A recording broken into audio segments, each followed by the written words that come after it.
Welcome back to the Alli From Corporate podcast. Today we have a very special guest, Erica Rivera. She is one of my absolute favorite career coaches because of her international background and how she helps people all over the world. Erica, welcome. Hello, Alli. Thank you for having me. I have told you this before, and I'm going to say it live on your podcast.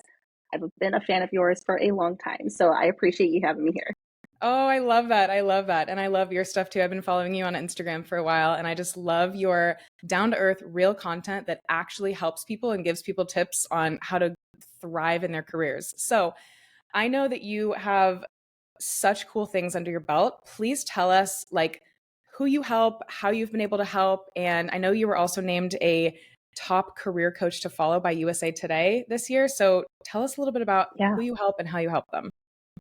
Yeah. So I help people from all over the world. I have been able to help people across 60 different countries. My goal is to we'll see, but I'm aiming for every country across the world.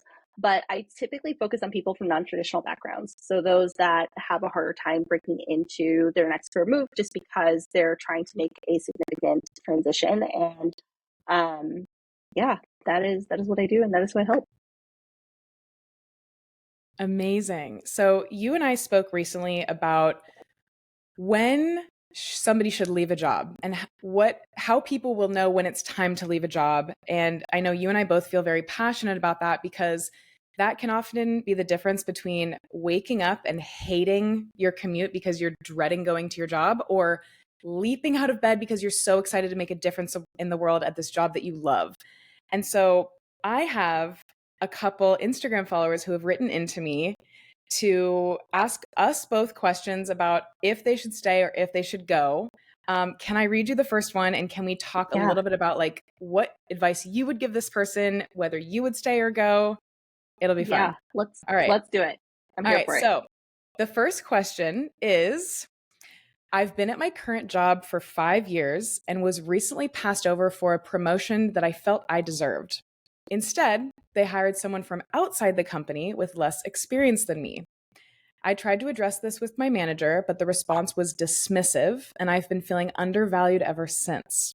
I do love Mhm. the work, but the lack of recognition and growth opportunities is demoralizing. Should I stick it out or move on? So Oof.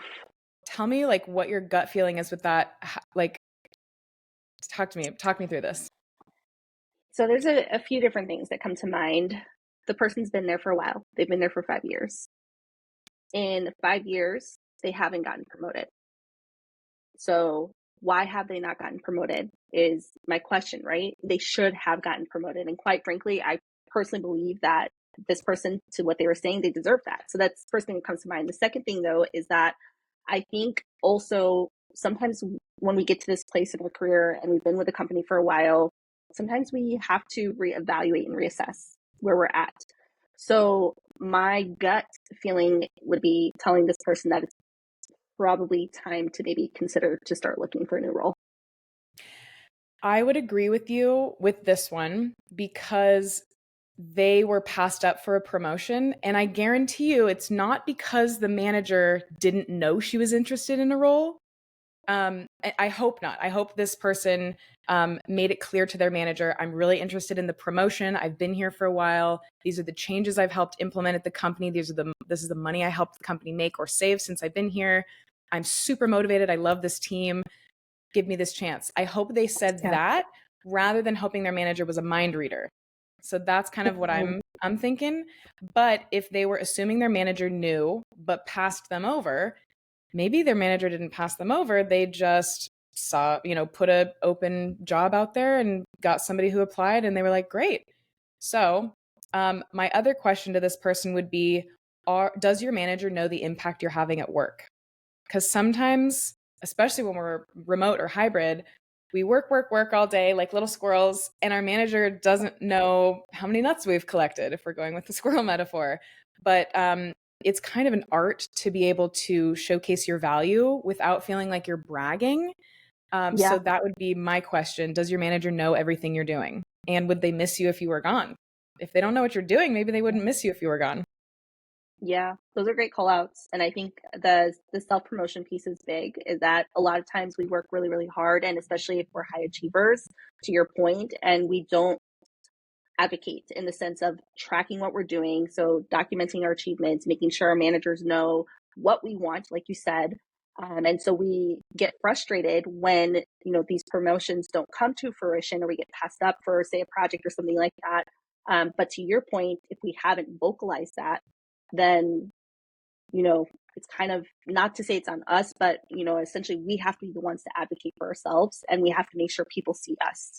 So those are good call outs. Yeah. I also do want to mention that this person wrote that the person that was hired outside the company had less experience than them. And I want to say that experience doesn't always equate to potential. Experience is about your past, potential is about the future, and past performance doesn't always necessarily indicate future performance.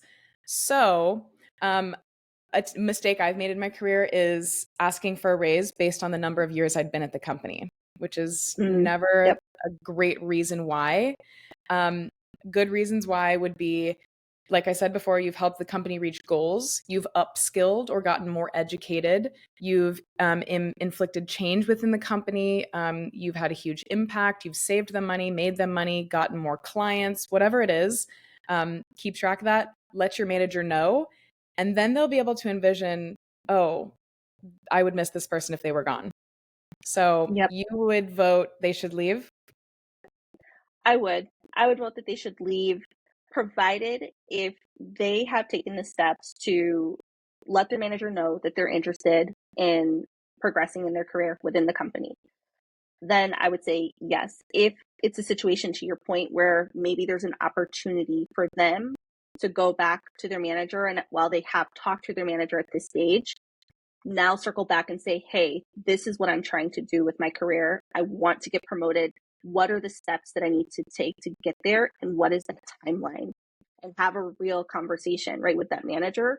That could be the other alternative. And if it seems like it's still getting brushed off, then I would still say, yeah, you need to go. Yep, I agree. And let's touch on salary real quick. So let's assume this person's making 100,000 a year right now, and they wanted a promotion that would have been maybe like 120,000 a year. What salary, if they're asked in a future interview, what are your salary expectations? How should they answer that question? They need to be asking for 120K a year. They Yeah. need to be going above, right? They know their value and worth. First of all, they've gained the skills and the experience. We're not going to ask for the salary that we're currently making. We're going up. That's the goal, is we're going up, and there's always room to negotiate. But if you are not asking, more times than not, the company's not going to give you what you deserve. So you have to ask for it. So that's my 2 cents. Yeah. I learned that the hard way. I used to think that a company was, they had my best interest in mind. They were going to help me figure out work-life balance Yeah. and give me raises when I deserved them.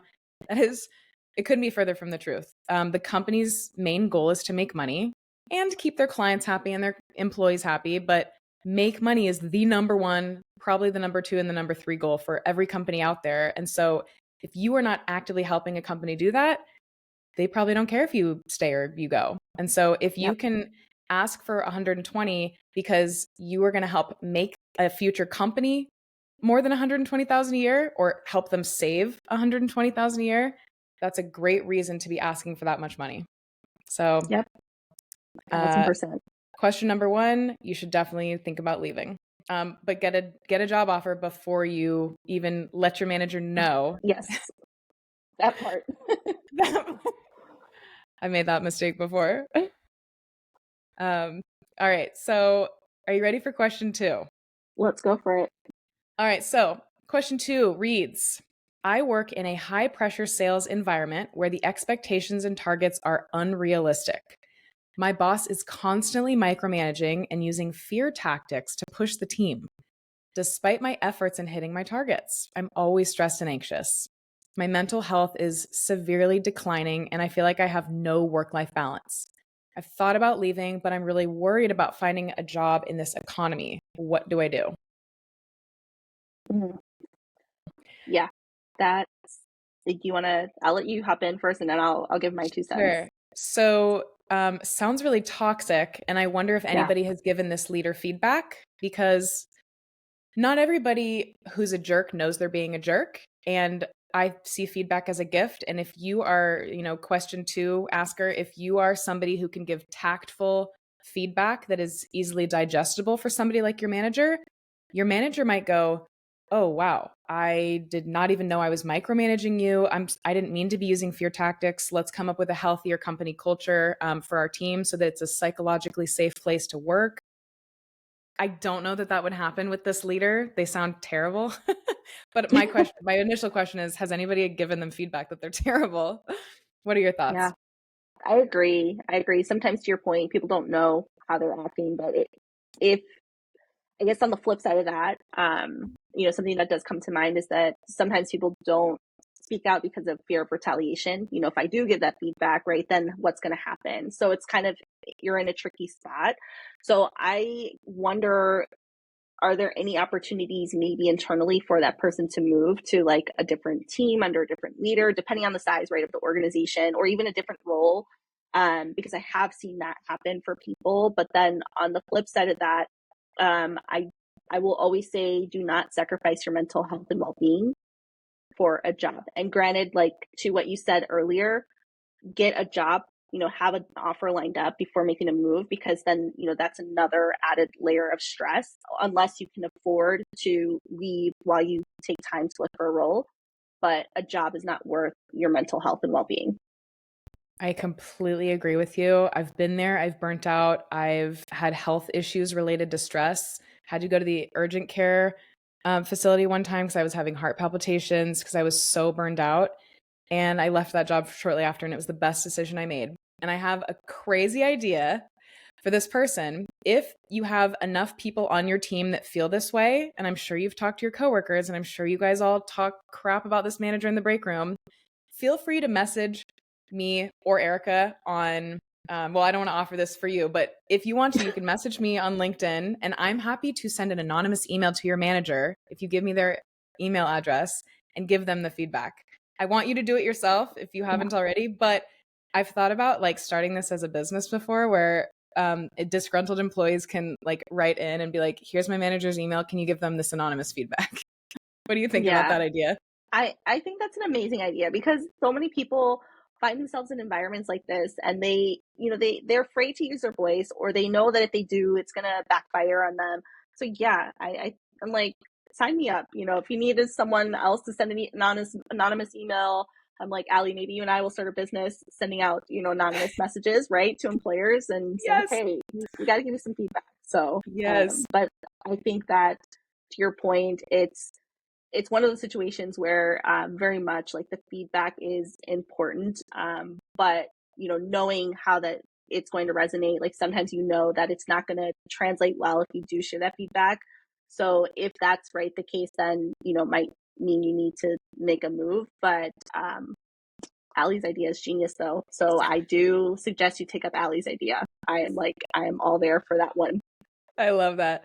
So let's also touch on the fact that they did not, like the last person said, I love my role, but I can't keep doing this. Mm-hmm. This second question, the writer did not mention that they love the company, the role, their coworkers, anything. Yeah. They said they're worried about Yep. finding a job in this economy. So what would be your advice to them with that? Yeah, that's a good call out. I definitely, same thing I would say that you said earlier, was I would start looking, because it sounds like, based on the message, to your point, that there was no mention of, enjoying the company, the culture, things like that. So it sounds like this probably is not even the best environment for this person to be in. So I would say start looking. And I know that it's hard to look when you're already exhausted and burnt out, and to go through and try and look for a job. But I would wholeheartedly recommend, building out some sort of schedule where, even if you're 1 day a week right now, sending out some applications to get, like into a rhythm, starting to maybe connect with people that that might be able to point some opportunities your way. Just start putting yourself out there, because I don't think it doesn't sound like this is the best environment for that person.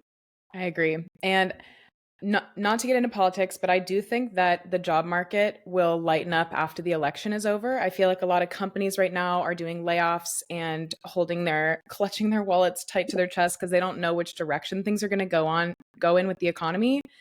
And Yep. so I would say to this person, since your mental health is deteriorating, that is never a good thing.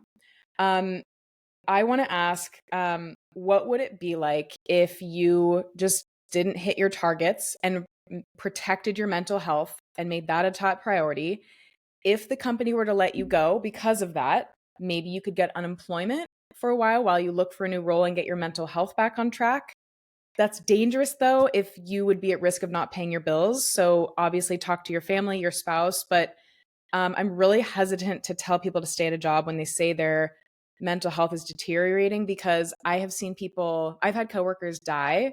I don't know if it was from stress or not, but it's a really strange email. I've seen people have heart attacks at work, and it's a really strange email for the team to get. Hey, so and so had a heart attack yesterday. They're okay now. They're in the hospital. Or like, hey, the person that was our front desk person passed away over the weekend. We'll be contributing $5,000 to their funeral. Like, and then you pack up your desk and then somebody replaces you. So nothing is worth sacrificing your health, but at the same time, it is a crazy job market out there. So think of what you can do financially and take care of yourself first and foremost.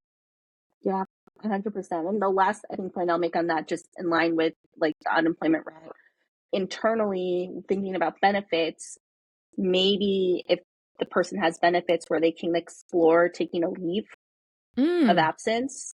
I don't know, like that's just something to look into, but that is another option I think to pursue or consider if that is available. And I don't know much about leave of absences, but should this employee tell their manager they need a leave of absence because they're so stressed about work and it's affecting their health? Or should they keep it vague? I think they should keep it vague. Probably. That would be Yeah. my opinion. Okay. Yeah, maybe the manager That's would just my two retaliate. cents. Yeah, No, I don't know. So I think I would say health reasons. I went to my doctor. Essentially, I have to go on leave. I have some stuff that I have to take care of for my health and well being, and then I'd be looking, quite honestly. yeah, spend that time sitting at a pool, drinking margaritas, looking for work, and taking care of Margarita sounds yourself. good. Yeah, So it definitely does. All right. So are you ready for the third and final question? let's go for it. Okay. Question 3 is, I've been working at a small startup for the past 2 years. When I joined, I was excited about the projects, they were innovative, and the close knit team.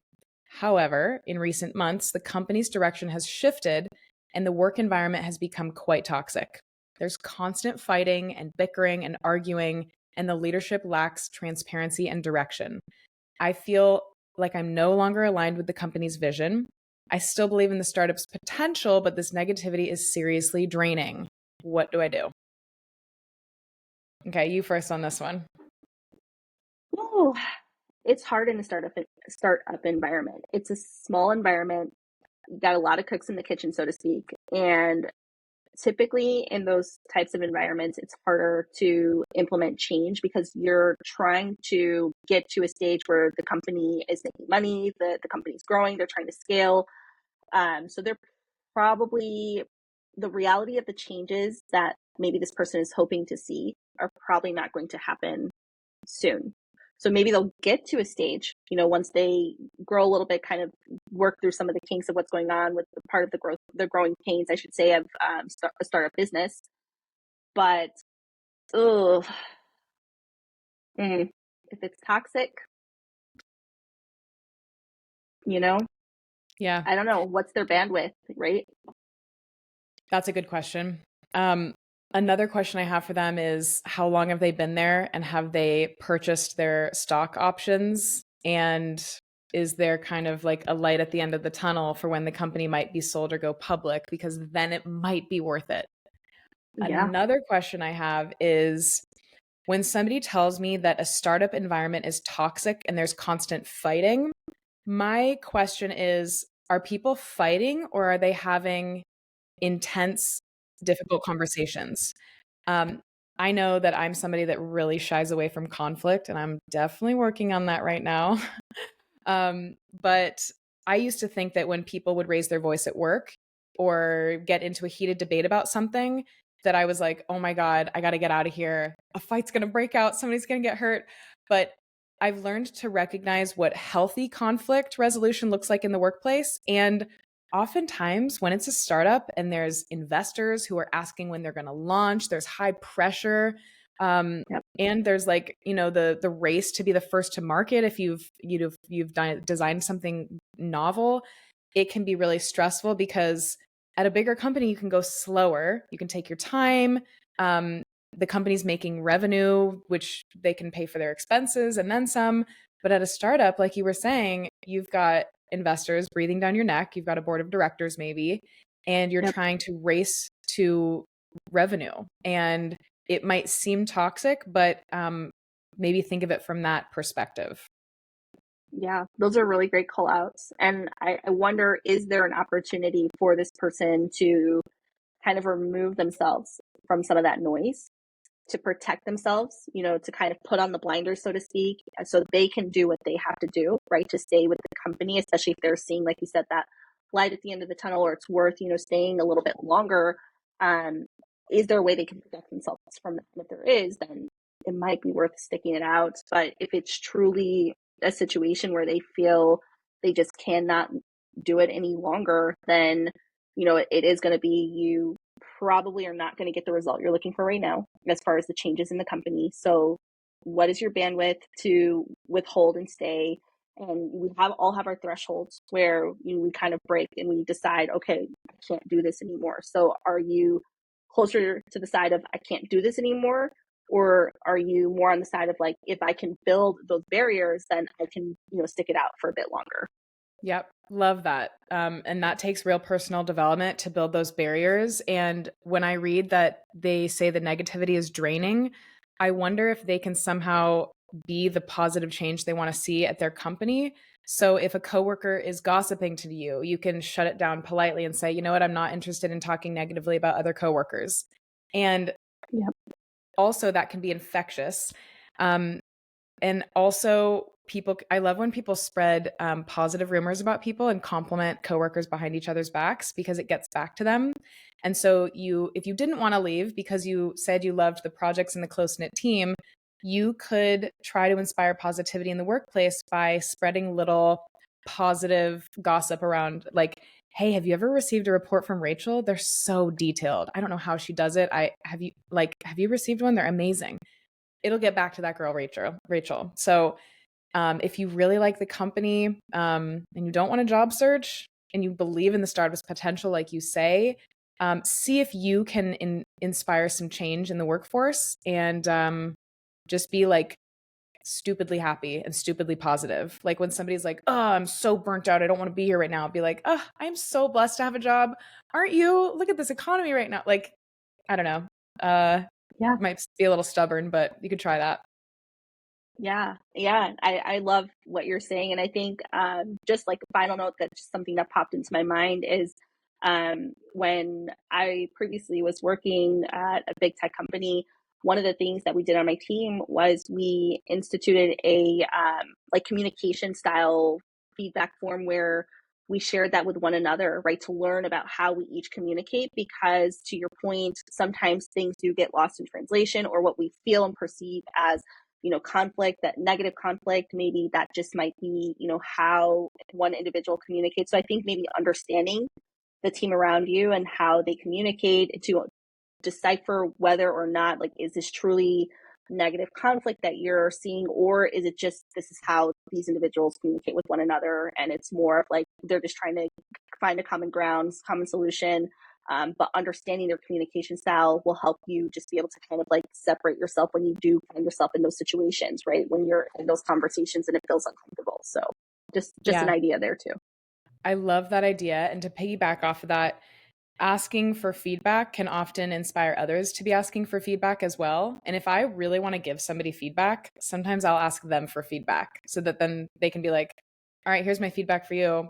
Do you have any feedback for me? Oh, Yep. yes. In fact, I do. I had a coworker once. He was one of my favorite coworkers I've ever worked with. His name was Ian. I love him. He used to have something in his email signature that said, "Want to leave me anonymous feedback? Click here."